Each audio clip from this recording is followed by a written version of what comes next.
साल में किसके खाते में कौन सी सीट जाएगी, इसकी जो है वो नज़र वो तमाम कार्यकर्ताओं को बना हुआ था। चाहे वो एनडीए में हो, महागठबंधन में हो, कई लोगों की ये चाहत थी कि उनकी सीट की दावेदारी उनकी पसंदीदा पार्टी करे।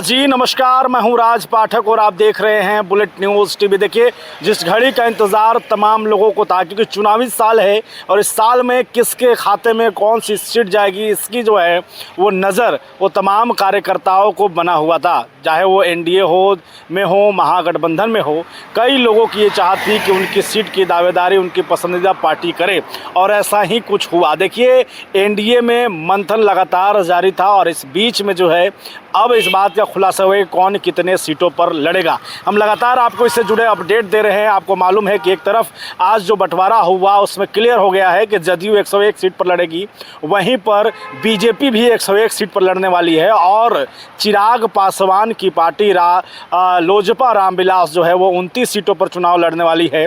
वहीं पर उपेंद्र कुशवाहा की पार्टी 6 सीटों पर लड़ने वाली है और जीतनराम मांझी की पार्टी भी 6 सीटों पर लड़ने वाली है। अब हम आपको बताने वाले हैं कि किसने किस सीट पर अपनी दावेदारी पेश की है। देखिए, जो सीट की आज चर्चा हम करने वाले हैं उसके नाम का खुलासा आज हम आपको कर दे रहे हैं, क्योंकि कल प्रेस कॉन्फ्रेंस होगा और उसके बाद पार्टी जो है अपने सीट पर उम्मीदवारों के नाम की भी चर्चा करेंगे, घोषणा भी करेंगे।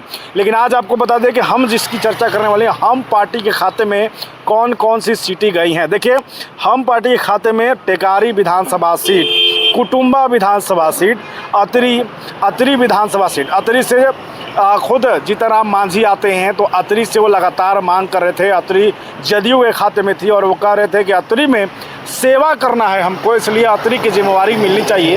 तो मिली जानकारी में जो है कि अतरी की जिम्मेवारी जो है वो अब हम के खाते में गई है। हम वहाँ से अपना उम्मीदवार उतारेंगे। इमामगंज, जो कि इससे पहले भी इमामगंज उनके खाते में था, और उसके बाद सिकंदरा और बाराचट्टी। देखिए, हम पार्टी के जो 4 विधायक थे उनके सीटों पर आज नहीं आया है। उनकी दावेदारी जो है मजबूत है और पार्टी ने उन सीटों को लगभग ले भी लिया है। लेकिन अन्य जो सीट है वो एक, जहां से कुटुंबा से वो हमेशा से चुनाव लड़ते रहे हैं, वो और अतरी पर जो है वो कामयाबी मिली है जीतनराम मांझी को। वहीं आगे बात करें हम रालोमो की, उपेंद्र कुशवाहा की पार्टी की, तो उनके खाते में भी जो 6 सीटें आई हैं, इनमें दिनारा से आलोक सिंह का नाम आ रहा है, बाजपट्टी विधानसभा, मधुबनी विधानसभा, उजियारपुर विधानसभा और सासाराम विधानसभा। सासाराम से उपेंद्र कुशवाहा की पत्नी स्नेहलता कुशवाहा का नाम आ रहा है कि वहाँ से वो लड़ेंगे। देखिए, सासाराम सीट से जो है वो इससे पहले भी कई उम्मीदवार थे, लेकिन अब जो है उपेंद्र कुशवाहा के खाते में ये सीट चला गया है और यहाँ से उम्मीदवार में उनकी पत्नी का नाम चल रहा है। चिराग पासवान की पार्टी की चर्चा करें तो चिराग पासवान के खाते में 29 सीट गई हैं। 29 सीटों में कौन कौन से सीट है ये हम आपको बताने वाले हैं। देखिए, स्पष्ट तौर पे ये आंकड़ा सामने है कि कौन कहाँ से लड़ने वाला है और किसके खाते में गई है, लेकिन संभावित है 1-2 सीट ऐसे हैं जहाँ पर अभी भी फेरबदल हो सकता है। इसका खुलासा कल होगा। आपको बता दें कि चिराग पासवान ने जिस सीट को अपने खाते में लिया है उसमें हैं बखरी विधानसभा सीट, साहिबपुर कमाल, तारापुर, रोसड़ा, राजापाकड़, लालगंज, हाईघाट विधानसभा और गायघाट विधानसभा, एकमा, मढ़ौरा, अगियाओं, ओबरा विधानसभा, अरवल विधानसभा, बोधगया विधानसभा, हिसुआ, फतुहा, दानापुर, ब्रह्मपुर, राजगीर, कदवा, सोनवर्षा विधानसभा, बलरामपुर, गोविंदगंज, सिमरी बख्तियारपुर, मखदूमपुर, कस्बा, सुगौली, मोरवा और हिसुआ। ये विधानसभा के नाम सामने आ रहे हैं जहां पर लोक जनशक्ति पार्टी रामविलास ने इन सीटों पर अपनी दावेदारी दी है। 29 सीटों में इनकी जिक्र आ रही है और कई सीटों पर चिराग पासवान 2020 में भी मजबूत दिखे थे।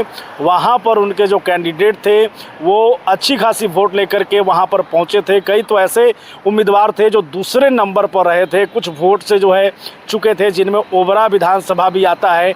ओबरा में प्रकाश चंद्रा 2020 में लोक जनशक्ति पार्टी रामविलास से लड़े थे और उस समय वो दूसरे नंबर पर रहे थे। ऐसे में ओबरा विधानसभा सीट को जो है वो पार्टी ने लिया है और उम्मीद जताई जा रही है कि ओबरा से डॉक्टर प्रकाश चंद्रा जो है वो ही उम्मीदवार के तौर पर सामने आएंगे। तो ये 3 पार्टियों के लिस्ट जो है वो सामने आए हैं, संभावित लिस्ट है। उसके बाद कल यानी कि जदयू और बीजेपी के लिस्ट आने की संभावनाएं हैं, क्योंकि पहले फेज़ का नामांकन शुरू है और दूसरे फेज़ का नामांकन 13 तारीख से शुरू हो जाएगा। ऐसे में समय कम है। उम्मीदवारी को लेकर के जो तमाम दावेदार हैं वो अपने अपने टिकट का इंतज़ार कर रहे हैं। तो देखना ये होगा कि किस पार्टी ने किस विधानसभा से अपने उम्मीदवार को तय कर लिया है। हम इस पर लगातार आपको अपडेट देते रहेंगे। देखते रहिए बुलेट न्यूज़ टीवी।